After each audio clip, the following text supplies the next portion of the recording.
अब देखिए question number 26 कहता है which of the following compound is most stable, है ना। इन सब में सबसे ज़्यादा स्टेबल हमें देखना है।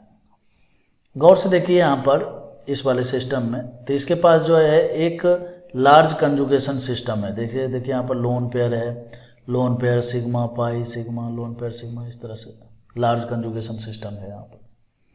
यहाँ पर देखिए यहाँ पर भी वैसे ही है, लार्ज कंजुगेशन है, ठीक है। और यहाँ पर देखिए डबल बॉन्ड भी है। इस रिंग के बारे में बात किया जाए तो ये रिंग जो है कैसा है, नॉन एरोमेटिक है, ठीक है। इस वाले में अगर देखा जाए तो देखिए यहाँ पर भी कंजुगेशन सिस्टम है और रिंग जो है नॉन एरोमेटिक है ड्यू टू sp3, ठीक। अच्छा, और डी वाले में अगर आप गौर से देखिए तो आपको ये वाला रिंग जो है ना एरोमेटिक कंपाउंड के रूप में दिख रहा है, बेंजीन रिंग है।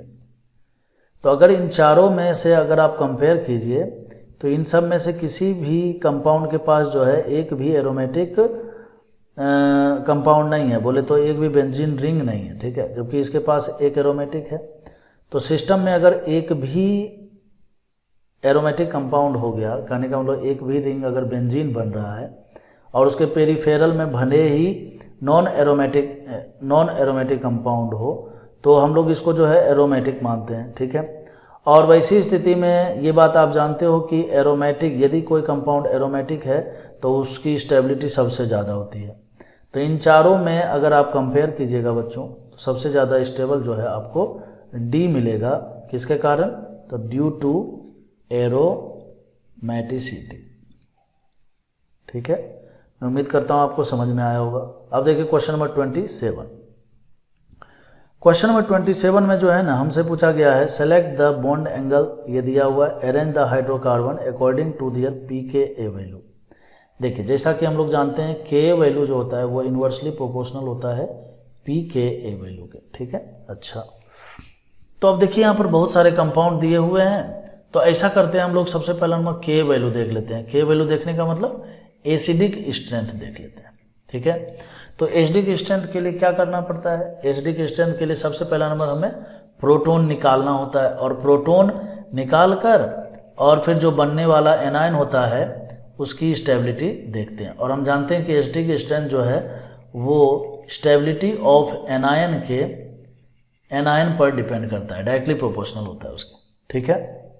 चलिए तो हम लोग जो है इसको सॉल्व करते हैं, देखते हैं क्या कहता है। अब देखिए यहाँ पर जैसे जैसे मान लीजिए अब आप सब में बारी बारी से एनायन बनाए। जैसे देखिए यहाँ पर बनाया हमने, फर्स्ट पर जैसे हमने एनायन बनाया तो देखिए ये कुछ इस तरह का एनायन बन गया। और आपको पता है कि ये एरोमेटिक कंपाउंड है, तो एरोमेटिक कंपाउंड है तो इसका मतलब सबसे ज़्यादा स्टेबल तो यही है। समझ में आ रहा है क्या? सबसे ज़्यादा स्टेबल यही है, तो सबसे ज़्यादा स्टेबल यही है, तो इसका मतलब मैं बोलूँगा कि K वैल्यू जो है वो 1 का सबसे ज़्यादा होने वाला है। चलो बहुत बढ़िया। अब देखिए इसको 2 को और 6 को देखते हैं हम लोग। सबसे पहला 2 और 6 दोनों से हम लोग क्या करते हैं, हाइड्रोजन को निकाल देते हैं। तो यहाँ पर हमने हाइड्रोजन को निकाला तो ये बन गया एनायन, और यहाँ पर भी हमने हाइड्रोजन को निकाल दिया तो यहाँ पर भी एनायन बन गया। अगर आप गौर से देखिए तो ये बन गया नॉन एरोमेटिक कंपाउंड और ये बन गया एंटी एरोमेटिक कंपाउंड, ठीक है। और स्टेबिलिटी ऑर्डर की बात करें तो अभी मैंने आपको बताया भी था कि नॉन एरोमेटिक सबसे ज़्यादा स्टेबल होता है एरोमेटिक, फिर होता है नॉन एरोमेटिक, इसको याद रख लीजिए, ठीक है, ये मूल मंत्र है। और फिर सबसे कम स्टेबल होता है एंटी एरोमेटिक, ठीक है। कोई दिक्कत? तो इसका मतलब ये है कि सबसे कम स्टेबल जो है यही होने वाला है। अब देखिए इसमें एक फैक्टर और भी काम कर रहा है, एंगल स्ट्रेन का।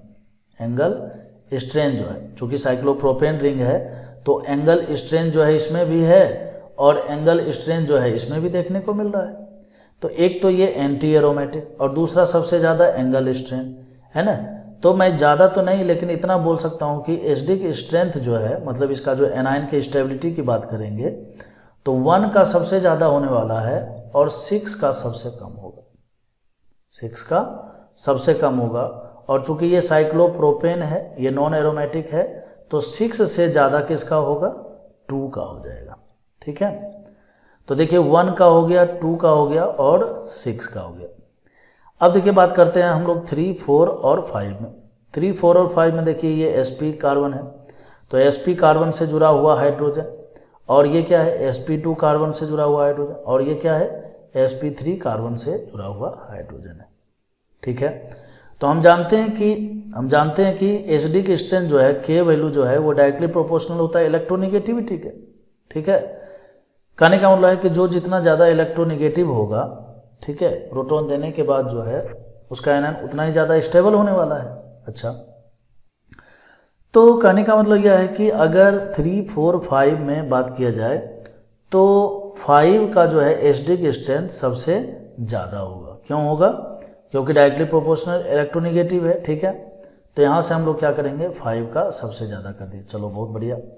अब उसके बाद बात करते हैं 3 और 4। 3 में एक दिक्कत क्या है, देखिए 3 में ये इस तरह से CH2 डबल बॉन्ड CH और यहाँ पर एक निगेटिव चार्ज आ जाएगा।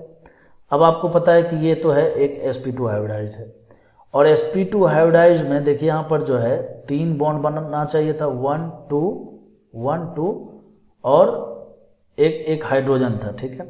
लेकिन हाइड्रोजन के चले जाने से क्या हो गया यहाँ पर, ठीक है, इसका एक sp2 हाइब्रिड ऑर्बिटल जो है जिसके अंदर इलेक्ट्रॉन था, जिसके कारण जो है ये बॉन्ड फॉर्मेशन हुआ था, वो वैकेंट हो गया।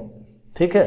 तो वैकेंट हो गया तो आपको मैंने पहले भी बताया है कि इस तरह से जैसे मान लीजिए बेंजीन रिंग है, और बेंजीन रिंग पर जैसे मान लीजिए इस तरह का कार्बन आयन बनता है, तो ये हाईली अनस्टेबल होता है।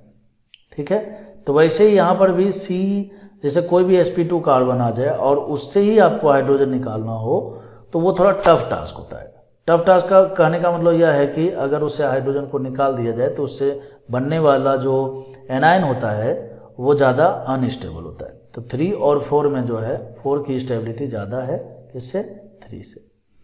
तो ये तो मैंने आपको K वैल्यू बताया। तो pK वैल्यू क्या हो जाएगा, pK वैल्यू में 6 का सबसे ज़्यादा होगा, 6 का होगा, फिर 2 का होगा और 3 का होगा। तो देखिए 6 2 3 कहाँ लिखा हुआ है, 6 2 3 यहाँ लिखा हुआ है, फिर 4 5 1 4 5 1। तो देखिए ऑप्शन नंबर डी इसका करेक्ट आंसर है। तो मैंने इसको जो है लॉजिकली समझाने का कोशिश किया है। आपको कोई दिक्कत हो तो आप पूछ भी सकते हो। ठीक है। और इसको आप 1-2 बार रिपीट करके सुने, आपको ज़रूर समझ में आएगा।